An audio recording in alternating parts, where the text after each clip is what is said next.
Good morning all of you. This is Aruna Badgotia और हम पढ़ रहे थे सेक्स डिटर्मिनेशन। तो सेक्स डिटर्मिनेशन जो होता है उसमें मैंने आपको क्रोमोसोम के बेस पर सेक्स का डिटर्मिनेशन कैसे होता है ये मैंने बता दिया था। पर इससे रिलेटेड कुछ और फैक्ट भी हैं, यहाँ कुछ और पॉइंट्स भी होते हैं जो हम आज पढ़ेंगे। तो सेकेंड नंबर पर आता है sex determination by genic balance. Genic balance का मतलब होता है जब जीन्स इंपॉर्टेंट होते हैं सेक्स डिटर्मिनेशन में। अगर उनमें कोई डिस्टर्बेंस होती है तो ऑब्वियसली जो सेक्स का डिटर्मिनेशन होगा उसमें भी प्रॉब्लम्स होंगी। मोनोजेनिक जो सेक्स डिटर्मिनेशन होता है इसका मतलब ये होता है कि जैसे मेल फीमेल जो सेपरेट होते हैं उनमें सेम अगर जीन्स प्रेजेंट है तब सेक्स का डिटर्मिनेशन कैसे होगा। हैप्लोडिप्लोइडिक डिप्लॉइडी सेक्स डिटर्मिनेशन जो कि हम हनी बीज में पढ़ेंगे। हनी बीज आप जानते होंगे, जिसे एपिस सोटा भी बोलते हैं, एक स्पीशीज होती है जो कि हनी का फॉर्मेशन करती है। देन लास्ट होता है नेचुरली सेक्स डिटर्मिनेशन। तो फर्स्ट हम स्टार्ट कर रहे हैं। फर्स्ट है sex determination by genic balance. अब जीनिक बैलेंस का मतलब क्या होता है? तो जीनिक बैलेंस का मतलब ये होता है कि जीन्स के बैलेंस के थ्रू। तो इसको हम पढ़ेंगे ड्रोसोफिला मेलानोगास्टर में।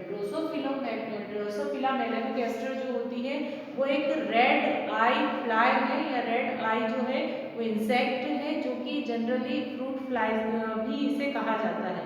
तो ड्रोसोफिला मेलानोगास्टर जो होती है तो उसमें जो सेक्स का डिटर्मिनेशन होता है वो टोटली डिपेंड करता है फीमेल ड्रोसोफिला पर। क्योंकि इसमें मेल फीमेल सेपरेट होते हैं बट ये डिपेंड किस पर करता है? फीमेल पर। मतलब फीमेल के जो जीन्स होते हैं उस पर ये ज़्यादा डिपेंड करता है। क्योंकि एक्चुअली देखा जाए तो मेल और फीमेल के अपने अपने क्रोमोसोम्स होते हैं, अपने अपने गैमेट्स होते हैं।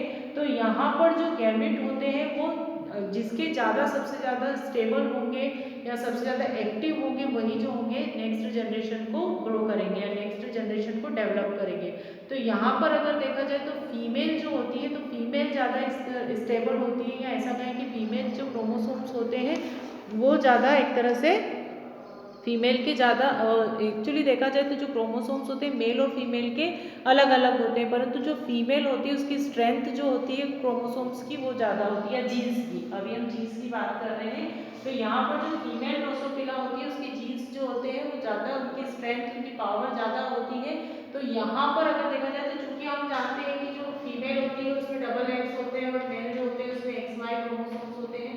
तो यहाँ पर जो वाई क्रोमोसोम होता है उसका इतना ज़्यादा इंपॉर्टेंस नहीं होता है। जो इंपॉर्टेंस होता है वो किसका होता है? फीमेल का होता है। क्योंकि फीमेल जीन्स जो होते हैं वो यहाँ पर उनकी स्ट्रेंथ ज़्यादा होगी। तो जिनकी स्ट्रेंथ ज़्यादा होगी तो नेक्स्ट जनरेशन भी वही होगी। तो यहाँ पर इसीलिए जो होता है जो अगर मान लीजिए फीमेल की स्ट्रेंथ ज़्यादा है तो फीमेल क्रोमोसोम्स ही फ्लो होंगे। तो जो नेक्स्ट जनरेशन होगी उसमें फीमेल ड्रोसोफिला डेवलप होने के चांसेस ज़्यादा होते हैं। तो इस तरह से जीनिक बैलेंस में जीन्स के बैलेंस के थ्रू भी क्या होता है? एक तरह से सेक्स का डिटर्मिनेशन होता है। ये टोटली डिपेंड करता है जीनिक बैलेंस पर। जिसके जीन्स सबसे ज़्यादा एक्टिव होंगे, स्ट्रेंथफुल होंगे, वही जो होंगे आगे सेक्स डिटर्मिनेशन करेगा। तो यहाँ पर हमने जो एग्जाम्पल लिया था वो था ड्रोसोफिला मेलानोगास्टर।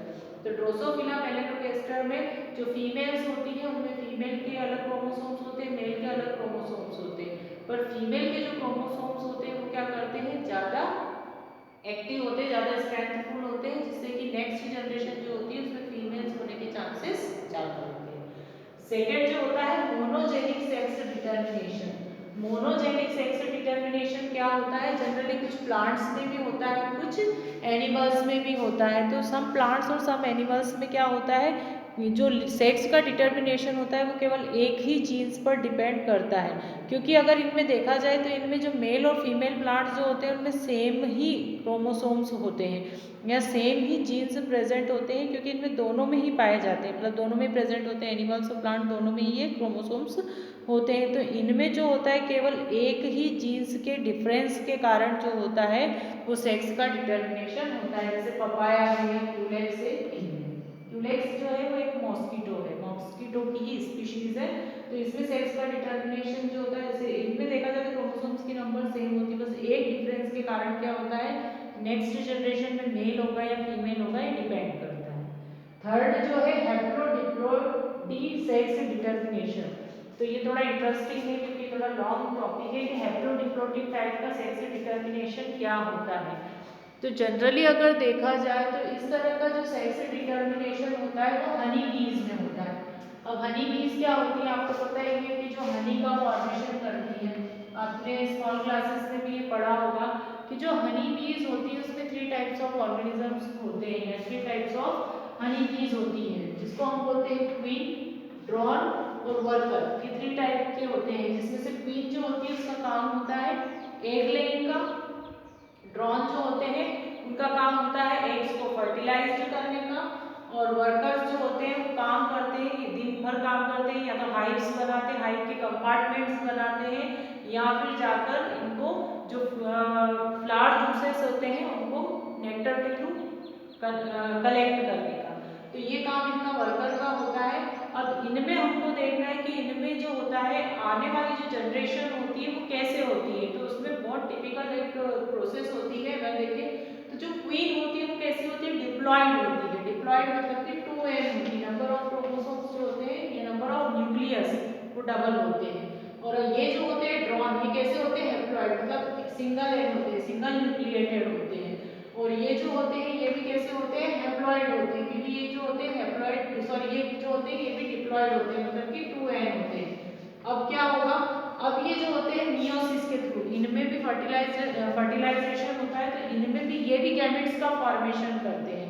तो जब ये गैमेट का फॉर्मेशन करते हैं तो जो क्वीन होती है, एक्चुअली देखा जाए तो जो ये हनी बी का जो हाइव होता है, हाइव मतलब छत्ता, उसमें 2 टाइप्स ऑफ कंपार्टमेंट्स होते हैं। एक कंपार्टमेंट्स जो होते हैं वो लार्ज होते हैं और दूसरे कंपार्टमेंट्स जो होते हैं वो स्मॉल होते हैं। तो जो लार्ज कंपार्टमेंट होते हैं, लार्ज कंपार्टमेंट जो होते हैं उसमें रहते हैं ड्रोन्स, और स्मॉल कंपार्टमेंट जो होते हैं उसमें रहते हैं वर्कर्स। तो 2 टाइप ऑफ कंपार्टमेंट्स होते हैं। तो जो जब मियोसिस की प्रोसेस इसमें होती है तो जो क्वीन होती है, डिप्लॉयड क्वीन, वो एग लेइंग करती है। और कैसे एग्स फॉर्म करती है, हैप्लॉइड एग्स फॉर्म करती है और रॉयल जेली बनाती है। ठीक है, 2 चीजें हैं, हैप्लॉइड एग बनाती है, ये हो गया। अब ये जो होते हैं जिनको हम ड्रोन बोल रहे हैं, ये क्या करते हैं, हैप्लॉइड स्पर्म बनाते हैं। और ये क्या करते हैं, ये भी बनाते हैं, ये हैप्लॉइड एग्स बनाते हैं। ठीक है, अब ये क्या करते हैं कि इनमें फर्टिलाइजेशन होता है। तो फर्टिलाइजेशन का मतलब ये होता है कि जो फीमेल्स होती है, फीमेल जो हनीबी होती है, जब ड्रोन के कंपार्टमेंट में जाती है तो ये क्या करती है, एक तरह से देखा जाए तो ये अपने अंदर एग्स जो होते हैं, या अपनी जो स्पर्म की जो ट्यूब होती है, या हम इसको कह सकते हैं इसका जो पर्टिकुलर नाम है ब्रूड, हाँ ब्रूड सेल्स में। तो ये क्या करती है, अपनी जो ब्रूड सेल्स होती हैं उसमें एक तरह से स्पर्म को कलेक्ट करके रखती है। जो कलेक्टिंग ट्यूब्स होती हैं स्पर्म की, तो उसमें स्पर्म को कलेक्ट करके रखती है, और लाइफ टाइम जो होती है वो एग को फर्टिलाइज करती रहती है। तो यहाँ पर अगर हम देखें तो जो फर्टिलाइज्ड एग होते हैं, ये एग से इसके मान लीजिए एग का फर्टिलाइजेशन जो होता है वो स्पर्म से होता है, किसके, ड्रोन के। तो क्या बनते हैं, डिप्लॉयड क्वीन बनती है। पर डिप्लॉयड क्वीन जब बनती है जब ये अपने स्पर्म्स जो होते हैं उसको रिलीज करती रहती है, मतलब कि अपने अंदर स्पर्म्स को तो ये स्टोर करके रखती है और फिर एग देती है और उसको फर्टिलाइज करती रहती है। अगर इसी के जो स्पर्म्स, इसी के जो एग्स होते हैं उसका फर्टिलाइजेशन जो होता है वो अगर ड्रोन से होता है तो क्या बनते हैं, डिप्लॉयड वर्कर्स बनते हैं। क्या बनेंगे, डिप्लॉयड वर्कर्स बनेंगे। अगर फर्टिलाइजेशन होता है तो एग का फर्टिलाइजेशन होता है तो क्वीन और वर्कर बनेंगे। पर जिन एग्स का फर्टिलाइजेशन नहीं होता है उनसे बनते हैं ड्रोन्स।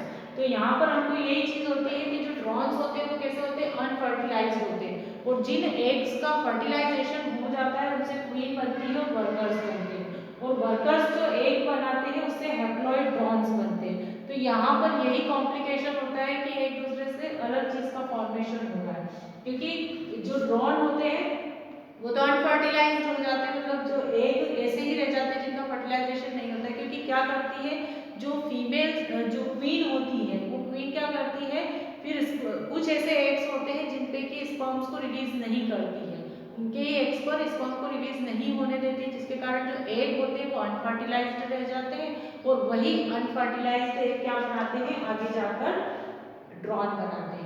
तो 3 टाइप ऑफ, इसमें आप देखो रिप्रोडक्शन की जो या फर्टिलाइजेशन की जो प्रोसेस या सेक्स का जो डिटर्मिनेशन होता है वो टोटली किस पर डिपेंड करता है, वो टोटली डिपेंड डिपेंड करता है क्वीन पर। अगर क्वीन एग्स को फर्टिलाइज्ड होने देती है तो वर्कर्स बनेंगे, और अगर फर्टिलाइज्ड नहीं होने देगी तो फिर क्या बनेंगे, ड्रोन्स बनेंगे। तो इस तरह से उनमें एक तरह से बैलेंस होता है कि आगे जाकर सेक्स का डिटर्मिनेशन कैसे होना है वो टोटली डिपेंड करता है क्वीन पर। यहाँ पर थोड़ा सा टिपिकल होता है, क्योंकि अगर आप इसको डायग्राम के थ्रू समझेंगे तो ये समझ में आएगा कि जो क्वीन होती है वो डिप्लॉयड होती है, ड्रोन हैप्लॉयड होते हैं, वर्कर डिप्लॉयड होती है। ये दोनों डिप्लॉयड होंगे और ये हैप्लॉयड होंगे। ये जो होती है फर्टिलाइज्ड एग्स से फॉर्म होती है। कभी कभी ऐसा होता है कि बड़े जाइगोट का फॉर्मेशन हो जाता है। तो जो क्वीन मक्खी होती है वो सभी से, वर्कर से भी और ड्रोन से भी साइज में बहुत बड़ी होती है। अगर आप देखोगे कहीं हाइट में तो वो बिल्कुल बड़ी दिखेगी। तो बड़ी क्यों बनती है, क्योंकि जो डिप्लॉयड क्वीन बनती है वो एक तरह से बड़े जाइगोट बनाती है। क्यों बनाती है, क्योंकि ये जो होता है हैप्लॉयड एग और वो हैप्लॉयड स्पर्म जब आपस में जुड़ते हैं तो वो डिप्लॉयड बनाते हैं। डिप्लॉयड के कारण जो होता है वो न्यूक्लियस बड़ा हो जाता है, जिसके कारण जाइगोट भी क्या होता है, बड़ा होता है। तो बड़े जाइगोट से कौन फॉर्म होती है, क्वीन। इसकी नंबर जो होती है वो कम होती है, एक ही होती है। और यहाँ पर जो अगर फर्टिलाइजेशन होता है एग का अगर हैप्लॉयड से, तो जो छोटे सेल्स होते हैं उनसे क्या बनते हैं, डिप्लॉयड वर्कर्स बनते हैं। और ये वर्कर्स जो होते हैं नेक्टर को कलेक्ट करते हैं। और अगर अनफर्टिलाइज्ड एग रह जाते हैं जो वर्कर लेइंग कर रहे हैं तो उनसे क्या फॉर्म हो जाते हैं, उनसे फॉर्म होते हैं ड्रोन्स। तो इस तरह से इनमें सेक्स का डिटर्मिनेशन होता है। कभी कभी जो होता है नेचुरल प्रोसेस के थ्रू भी होता है। तो नेचुरली सेक्स डिटर्मिनेशन कैसे होता है, जैसे वर्म्स में। तो कुछ ऐसे वर्म्स होते हैं जिनका मैं नाम बता देती हूँ आपको। ऐसे वर्म्स होते हैं जैसे बोनीलिया। बोनीलिया एक वर्म है जो कि कहाँ पर होता है, ये होता है मेराइन वाटर में, मतलब ओशियन वाटर में होता है। कुछ प्लांट्स भी ऐसे होते हैं जिनमें कि सेक्स डिटर्मिनेशन नेचर पर डिपेंड करता है। तो वो कैसे होता है कि ये इसमें अगर देखें तो जो फीमेल्स होती हैं तो फीमेल क्या करती है, जो एग्स देती है तो एग से लार्वास बनते हैं। और वो लार्वास अगर मान लीजिए उनकी जो फीमेल होती है या जो पेरेंट्स में जो फीमेल होती है, अगर उसके प्रोबोसिस से, प्रोबोसिस मतलब उसकी सूंड से अगर वो जुड़े रह जाते हैं तो जुड़े रहने के कारण जो चाइल्ड बनेंगे वो क्या होंगे, वो मेल होंगे। मतलब कि अगर वो मदर से जुड़े हुए रहते हैं तो वो आगे जाकर किस में कन्वर्ट होंगे, मेल्स में कन्वर्ट होते हैं। तो यहाँ पर सेक्स का डिटर्मिनेशन नेचर पर डिपेंड कर रहा है कि जो उनके लार्वाज हैं वो लार्वाज किससे जुड़े होते हैं, फीमेल से ही अटैच होते हैं। तो और कुछ ऐसे प्लांट्स होते हैं जिनमें कि सेक्स का डिटर्मिनेशन जो होता है या जो फ्रूट का फॉर्मेशन या फ्लावर का फॉर्मेशन जो होता है वो भी नेचर पर डिपेंड करता है। जैसे कि पपाया है, तो पपाया जो मेल प्लांट होता है, अगर मान लीजिए उस पर इथिलीन का अगर एक तरह से स्प्रे कर दिया जाए या जिब्रेलिन का स्प्रे कर दिया जाए, ये सब क्या होते हैं, इथिलीन और जिब्रेलिन। इथिलीन और जिब्रेलिन जो होते हैं एक तरह से प्लांट हार्मोन्स होते हैं जो आउटर मीडियम से भी हम प्लांट्स पर स्प्रे कर सकते हैं, जिससे प्लांट्स जो होते हैं उनको मेल प्लांट को फीमेल में कन्वर्ट कर सकते हैं। ये होता कैसे इसका अभी तक कोई नॉलेज नहीं है, पर ऐसा अगर किया जाता है तो जो मेल पपाया प्लांट है उस पर भी फ्लावर आ जाते हैं। तो ये एक नेचुरल प्रोसेस ही हुई है जो हम करवा रहे हैं, भले आर्टिफिशियली तौर पर करवा रहे हैं पर होती जरूर है। तो अगर ऐसे हम देखें तो इनमें क्या होगा, फिर जो मेल प्लांट होता है उसमें फ्लावर्स डेवलप हो जाते हैं। 1 या 2 साल लगते हैं। तो ये जो चेंजेस होते हैं, चेंजेस का रीज़न अभी तक नहीं पता है, पर इतना पता है कि कुछ नेचुरल फैक्टर्स होते हैं जो इसमें पार्टिसिपेट करते हैं। तो इस तरह से इनमें सेक्स का डिटर्मिनेशन होता है। तो ये टॉपिक यहाँ पर एंड हो गया है। अब हम जो नेक्स्ट है नेक्स्ट टॉपिक पढ़ेंगे लिंकेज। Thank you.